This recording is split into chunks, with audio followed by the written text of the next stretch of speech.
سال محرم سے شروع ہوتا ہے اور ذی الحج پہ ختم ہوتا ہے۔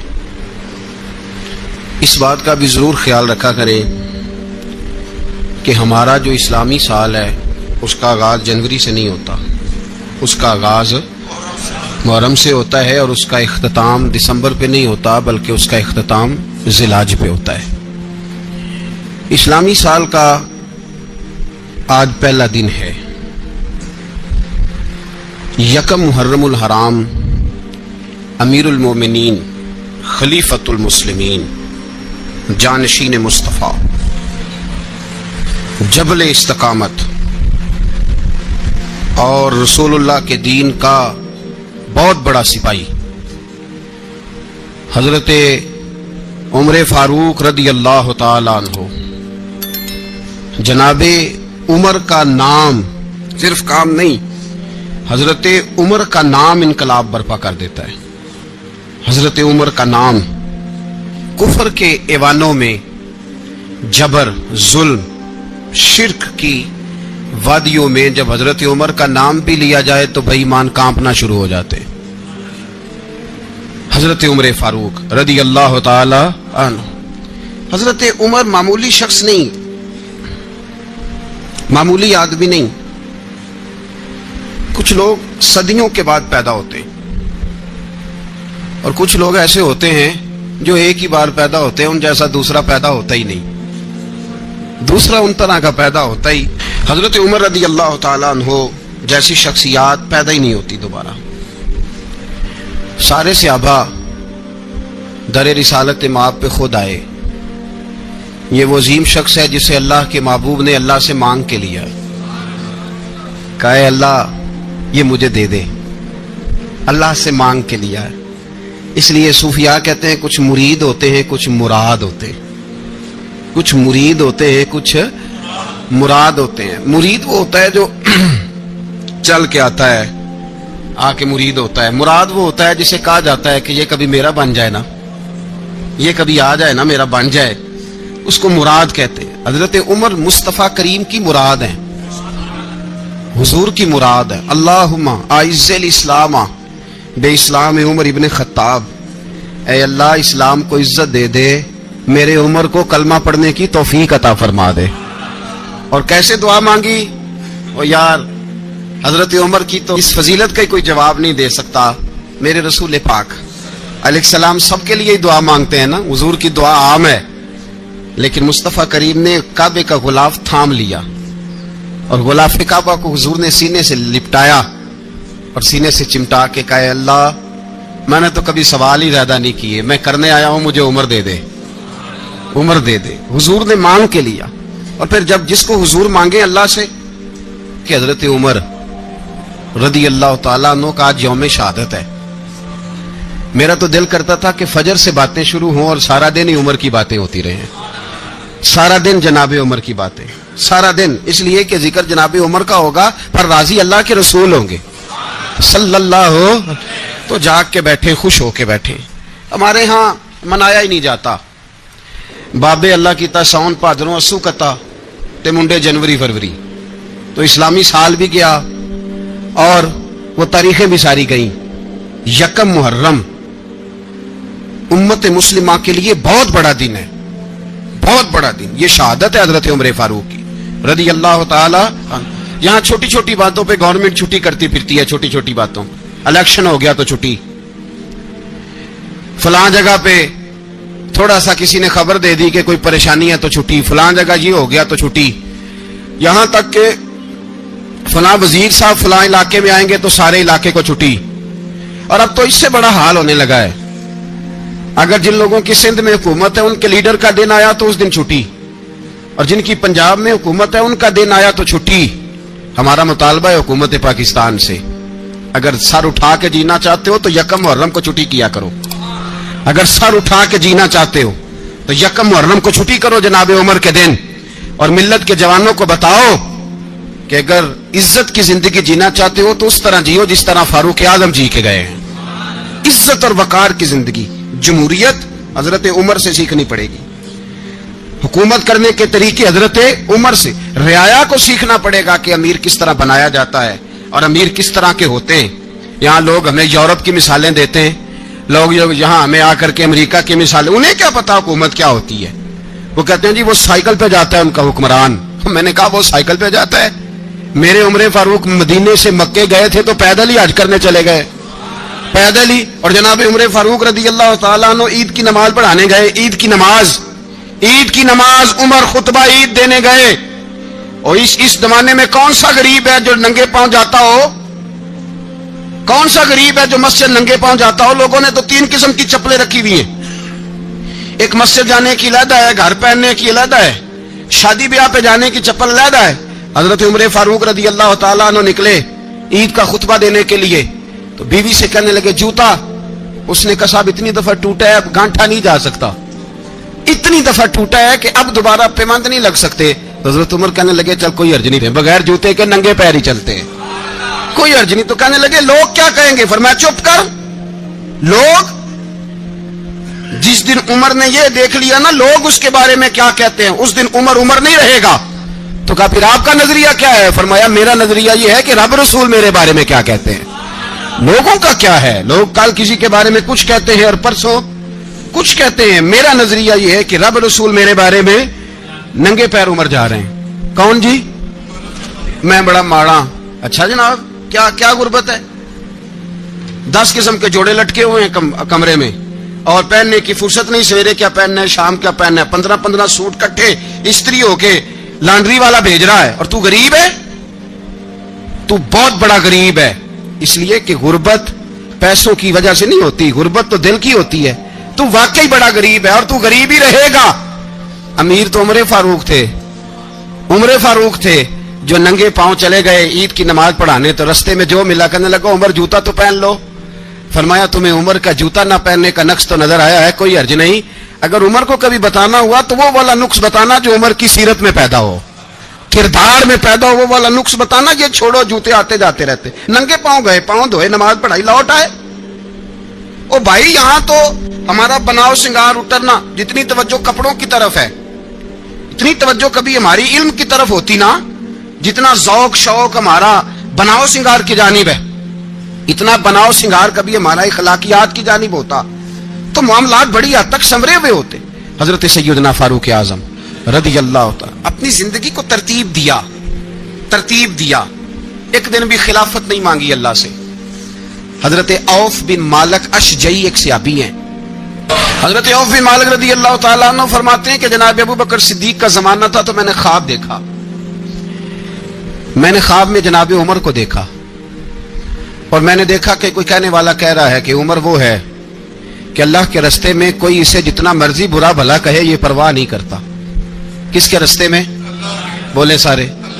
اس کا مطلب ہے اللہ کے رستے میں لوگ برا بھلا بھی، قرآن مجید نے کہا وَلَا يَخَافُونَ لَوْمَةَ لَائِمٍ، کچھ لوگ ایسے ہیں جو برا بھلا کہنے والوں کی پرواہ نہیں کرتے۔ آپ یقین کریں اگر پرواہ شروع ہو جائے نا تو دین کا کام ختم ہو جائے، نہ کوئی تقریر کرے، نہ کوئی تدریس کرے، نہ کوئی پیری مریدی کرے، ختم ہو جائے اگر باتوں کی پرواہ ہو۔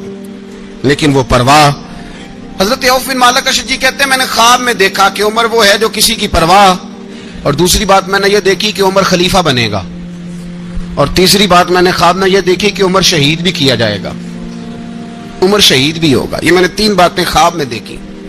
فرماتے ہیں میں نے آ کے خواب حضرت ابو بکر صدیق کو سنائی، وہ خلیفہ تھے، وہ کہنے لگے ٹھہر جا میں عمر کو بلاتا ہوں، اس کے سامنے دوبارہ سنانا، اس کے سامنے۔ فرماتے ہیں میں نے بلایا حضرت عمر فاروق کو، آ کے بیٹھے، خواب شروع ہوا کہ ایک بات تو میں نے یہ دیکھی کہ آپ ملامت کرنے والے کی پرواہ نہیں کرتے، دوسرا آپ خلیفہ بنے گے۔ جناب عمر کہنے لگے چپ کر، ابو بکر کے سامنے ہی کہہ رہا ہے، چپ کر، خلیفہ کے سامنے ہی کہہ رہا ہے۔ تو حضرت ابو بکر صدیق کہنے لگے عمر اسے کہنے دو، مجھے لگتا ہے رب کی رضا یہی ہے کہ میرے بعد اگر مصطفیٰ کا منبر ملے تو عمر کو ملے، اسے کہنے دو۔ یار یہاں تو لوگ ڈینگے مارتے ہیں، یہاں تو لوگ دعوے کرتے ہیں میرے سامنے فلانے کو بھی بٹھاؤ، فلانے کو بھی بٹھاؤ، اس کو کیا پتا، اس کو کیا پتا، یہ تو بڑکے مارنے کا دور ہے۔ حضرت عمر رضی اللہ تعالیٰ عنہ کو تیسری بات کہی، حضرت عوف بن مالک نے کہا آپ شہید کیے جائیں گے، میں نے خواب دیکھی ہے۔ نیک لوگوں کے خواب بڑی حد تک سچے ہوتے ہیں، کہا میں نے خواب دیکھی ہے۔ تو حضرت عمر کہنے لگے شہید تو دلیر لوگ ہوتے ہیں،